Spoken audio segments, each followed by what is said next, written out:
It is impossible for you to imagine, or for me to describe, the magnificent spectacle which this city in flames presented, especially after dark. We sat up on the top of our house for hours watching it. For miles around, the country was as light as day. The business portion of Atlanta, embracing perhaps 20 acres, was all on fire at one time, the flames shooting up for hundreds of feet into the air. In one of the depots was a quantity of old rebel shells and other ammunition. The constant explosion of these heightened the effect. Coming from the sublime to the ridiculous, in the midst of this grand display, the 33rd Massachusetts Band went up and serenaded General Sherman. It was like the fiddling over the burning of Rome. Welcome to Dates and Dead Guys. We're going to open this story a few years into the Civil War. The focus is on the decision of General William T. Sherman to evacuate and burn the city of Atlanta in late 1864. The decision will leave thousands of Southerners homeless and Atlanta in ruins. Sherman is a controversial figure, loved and viewed as a hero by the Union and tree enthusiasts everywhere, but absolutely despised by the South and considered a war criminal. The first few years of the war were difficult for the Union. Strong Southern leadership led to many failures by the North. It wasn't until 1863, with back-to-back victories in the battles of Gettysburg and Vicksburg, that the tide of the war seemed to turn. These victories helped, but war had grown unpopular in the North. Thousands of young men had been crippled or killed as a result. Despite the major victories, there were massive riots in New York City in opposition to draft policies. An estimated 120 people were killed. Northern Democrats, called Copperheads by Republicans, were running former Union General George McClellan in the 1864 presidential election on a campaign to end the war. President Abraham Lincoln himself believed there was little chance of him getting reelected, but in order to win the war, restore the Union, and end slavery, he had to be. Understanding the necessity for another major victory and gaining further support for the war, Commanding General Ulysses S. Grant sent General Sherman and his army on a campaign to take the city of Atlanta. Atlanta was a vital manufacturing center for the Confederacy. Thousands worked there to make munitions, clothes, and shoes for the military. Warehouses stored bacon, dried beef, and flour by the ton. Maybe most vital was that the city was a point of convergence for several major railroads that could be used to ship these materials to Southern forces. When the campaign began, General Sherman commanded 3 armies of roughly 110,000 men to use in taking the city. A reinforced Confederate General Joseph Johnston had just under 70,000 men to stop him. Between May and August 1864, the two generals tried to outmaneuver each other as General Sherman's forces moved toward the city. His army, a marauding force, overwhelmed the timid Johnston and outnumbered the Confederacy. They withdrew to the majority of Union advances, with few major engagements taking place. Frustrated with Johnston's lack of offensive action and vision for keeping Atlanta from Union hands, Confederate President Jefferson Davis fires him in mid-July and replaces him with a young General John B. Hood. Hood is a notable character in our story. Only 33 at his time of appointment, he had already fought in Gettysburg and Chickamauga and was injured in both. He lost the use of his left arm and had basically his whole right leg amputated at the respective battles. I wonder if there were jokes about his standing orders. Actually, he apparently got around quite well on a horse and on crutches too. Despite being more aggressive than his predecessor, the Confederacy was already in a bad position. Throughout July, they'd been backed up to Atlanta and Hood's forces didn't have much success. Here is where the story gets ethically controversial. Sherman telegraphs Chief of Staff Henry Halleck on July 20th, quote, "The city seems to have a line around it at an average distance to the center of town of about 1.5 miles, but our shot passing over this line will destroy the town." End quote. Does Hood build his line so close to the city because it's the best spot for fortification, or is he trying to put the Union artillery in a difficult position and make them decide if they were willing to mortar civilians? In 1864, Atlanta was home to about 23,000 people. Most left with the Union at the gates and, the shelling, but there were still 3,000 civilians in the city. This doesn't dissuade Sherman. From his perspective, he felt Hood put him in this position, and over the next month, his army will fire over 100,000 projectiles, some landing well within city limits, and a few dozen civilians will be killed, as well as hundreds more wounded. Additionally, the use of hot shot will start scores of fires throughout the city. At one point, Sherman's chief telegrapher wired Washington, quote, "As I write, our heavy artillery is at work, and large fires are burning in Atlanta." End quote. In letters, Sherman will blame Hood. On September 10th, he writes, quote, "You defended Atlanta on a line so close to town that every cannon shot and many musket shots that overshot their mark went into the habitations of women and children." End quote. Hood will respond on September 12th, quote, "There are 100,000 witnesses that you have fired in the habitations of women and children for weeks. I have too good an opinion of the skill of your artillerists to credit the insinuation that they unintentionally fired too high for my modest field works and slaughtered women and children by accident and want of skill." End quote. Neither side is taking blame, but I'll let you make your own judgment on who was right. I really enjoy that throughout these engagements, generals are sending and receiving letters from each other at a distance. Fuck you, Ezekiel! Fuck you! Fuck you! That is how I picture it. By the 1st of September, the severely outnumbered Hood was forced to start evacuating his forces from the city, leaving it to Sherman and the Union Army that came to take it. After having occupied the city for a day, on September 3rd, Sherman sends a telegram to Washington, quote, "Atlanta is ours, and fairly won," end quote. Before the Confederate Army left, there was a massive explosion in the city, maybe the largest of the entire war. Hood had his army destroy anything that they couldn't take of military value, including 28 boxcars carrying munitions. Every building within a quarter mile was damaged or destroyed, as well as a rolling mill and cannon factory. A 10-year-old girl named Carrie Berry wrote about the events in her diary. She is 10, so ignore the spelling errors. I'm also not going to do a voice. Quote, "September 2nd, Friday. We all woke up this morning without sleeping much last night. The Confederates had 4 engines and a long train of boxcars filled with ammunition and set it on fire last night, which caused a great explosion, which kept us all awake. It reminded us of the shells. Everyone has been trying to get all they could before the Federals come in the morning. They've been running with sacks of meal, salt, and tobacco. They didn't act ridiculous, breaking open stores and robbing them. About 12 o'clock, there were a few Federals came in. We were afraid they were going to treat us badly. They were orderly and behaved very well. I think I shall like the Yankees very well." End quote. It will take Carrie Berry a minute to figure out, but she is not going to like these Yankees very well. On September 8th, General Sherman ordered the people of Atlanta, the civilians, to vacate the city. In a letter to Chief of Staff Halleck, Sherman gives reasons for his decision. They include, quote, "We wanted the houses of Atlanta for military storage and occupation. Atlanta is a fortified town, was stubbornly defended and fairly captured. As captors, we have a right to it. And the residents here of a poor population would compel us sooner or later to feed them or to see them starve under our eyes." End quote.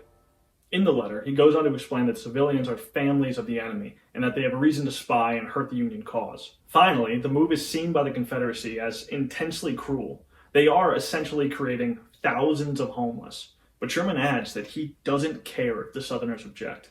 An extremely interesting part of this campaign is the messages that begin to take place between Sherman and Hood. General Hood, whose army had just left the city days prior, became furious with Sherman after receiving a letter stating his intentions for civilian evacuation. Sherman's letter was written on September 7th. Hood replied on the 9th, quote, "And now, sir, permit me to say that the unprecedented measure you oppose transcends, in studied and ingenious cruelty, all acts ever before brought to my attention in the dark history of war. In the name of God and humanity, I protest, believing that you will find that you are expelling from their homes and firesides the wives and children of brave people." End quote. Despite the aggressive tone of these letters, they all sign off with a variation of the words, "Respectfully, your obedient servant." But it definitely doesn't feel respectful. It feels more like this. Okay. Respectfully. It's like saying no offense after you say the meanest thing you can think of. Sherman doesn't take these respectful insults particularly well, and he comes with receipts for the Confederates. He responds on September 10th by insulting Hood for burning homes and buildings in Atlanta. Remember the train explosion? And for building his lines so close to the city that any overshot Union artillery would land on it. He then moves on to blame the Confederacy for starting the war at Fort Sumter to begin with. Keep this in mind, respectfully. It goes back and forth like this for a while. Hood responds, attempting to dispel Sherman's claim and charge the Union with others. It's aggressive, but most of it is based on perspectives and semantics. Respectfully. At the same time, the mayor of Atlanta, as well as a couple city councilmen, are writing Sherman as well. On September 11th, 1864, Sherman received a letter. It argues that children and pregnant women whose husbands are dead or at war will be forced to leave their homes. Sherman responds the next day, and his response is among the greatest letters I have ever read. This letter is beautiful, it's poetic, it's violent, and it's somehow hopeful. He opens by acknowledging that the Atlanta mayor is right, that this decision to evacuate the city is going to cause pain and distress to the citizens, but that he will not revoke his orders. Quote, I assert that our military plans make it necessary for the inhabitants to go away, and I can only renew my offer of services to make their exodus in any direction as easy and comfortable as possible." End quote. Sherman had made an agreement with Hood on sending the people wanting to go south to a rail station called Rough and Ready, and that there would be a temporary truce on both sides among the soldiers helping them. But as Sherman continues, he shows his edge. Quote, "You cannot qualify war in harsher terms than I will. War is cruelty, and you cannot refine it. And those who brought war into our country deserve all the curses and maledictions that people can pour out. I know I had no hand in making this war, and I know I will make more sacrifices today than any of you to secure peace." End quote. Sherman cannot be bargained with. He is a juggernaut coming through you, dealing you what he believes that you deserve. His sacrifice to secure peace is having to be cruel, and he blames you for making him do it. Quote, "Once admit the Union, once more acknowledge the authority of the national government, and, instead of devoting your houses and streets and roads to the dread and uses of war, I and this army become at once your protectors and supporters, shielding you from danger." End quote. There is a psychological piece here that I love. He places blame and responsibility entirely on the Confederacy. I'm going to destroy everything, but I don't have to. You can stop the war. We can be friends, and I can help you. Quote, "You might as well appeal against the thunderstorm as against these terrible hardships of war.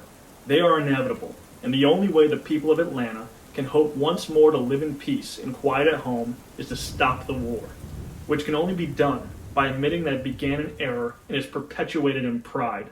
End quote. Sherman is the thunderstorm, and its wrath is the fault of your own sins. Quote, "We don't want your Negroes, or your horses, or your houses, or your hands, or anything that you have. But we do want and will have a just obedience to the laws of the United States. That we will have. And if it involves the destruction of your improvements, we cannot help it." End quote. There is nothing to negotiate, and you cannot stop him. Your only choice is to give him what he wants. And if you don't, things are going to burn. Then he signs off. Quote, "My dear sirs, when peace does come, you may call on me for anything. Then I will share with you the last cracker, and watch with you to shield your homes and families against danger from every quarter." End quote. He encourages them once more to take care of the old and feeble, but makes it clear it's time to leave. He signs off differently in this letter than he had in the others. "In haste," meaning move your ass. Sherman is done waiting. I love that letter. When I have children, I'm going to read it to them before bed. This to me is quintessentially Sherman. War is hell, so wage war in a way that it ends as soon as possible. Hood had agreed to Sherman's truce at Rough and Ready, and the remaining families are evacuated. Over 440 families and about 1,600 total people. One Atlanta woman, Mary Gay, wrote of the experience, saying the citizens, quote, "were dumped out upon the cold ground without shelter, and without any of the comforts of home, and that they had only the cold charity of the world." End quote. Sherman wasn't going to bear the responsibility of Southerners in what was now his city, and he pushed them off to the Confederacy to take care of. But the war isn't over, so the unit has to decide what to do with Sherman's army. Grant and Lincoln initially favored the idea of Sherman continuing to pursue Hood's army, thinking he could capture it and deal a devastating blow to the Confederacy. But Sherman opposed the idea. Hood's army was faster, with less men and less heavy equipment. Sherman didn't think he could catch him. Rather, Hood could bait him away from Atlanta and the rest of the East as they maneuver away from him. But there was a bigger problem. In the 2 months between the middle of September and November, the Union was managing long supply lines coming from the north. Hood was having cavalry groups destroy rails and roads that were supplying the army. It's difficult to get materials, and these small skirmishes were costing lives. At one point, Confederate President Jefferson Davis even makes a speech about the Union being forced to leave Atlanta by disaster, suggesting that they would starve like Napoleon's army leaving Moscow. When General Grant heard of the speech, he reportedly quipped this saying, "Who's to furnish the snow?" For the Union, staying in Atlanta and pursuing Hood was not the best choice, and Sherman wanted to continue on his path to destruction. On October 9th, Sherman telegraphs Grant saying, quote, "Until we can repopulate Georgia, it is useless for us to occupy it, but the utter destruction of its roads, houses, and people will cripple their military resources. By attempting to hold the roads, We will lose 1,000 men each month and gain no result. I can make this march. I can make Georgia howl. We can find plenty of forage in the interior of the state." End quote.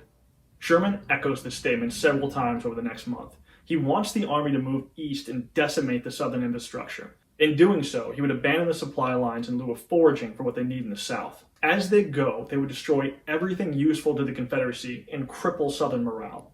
And if Hood moves west, there will be nothing but small local militias to put up any fight against his army. As we get to November, the Union becomes confident Hood is in fact heading west, and Grant finally agrees to allow Sherman to go on his march to the sea. He leaves Hood to General Henry Thomas in Tennessee. Word came through of approval on November 2nd. Sherman had been stocking up materials as best he could for the past month, and on repaired rails he's going to send back his sick and injured. But before the army leaves Atlanta, he vows to leave nothing that the Confederacy can use.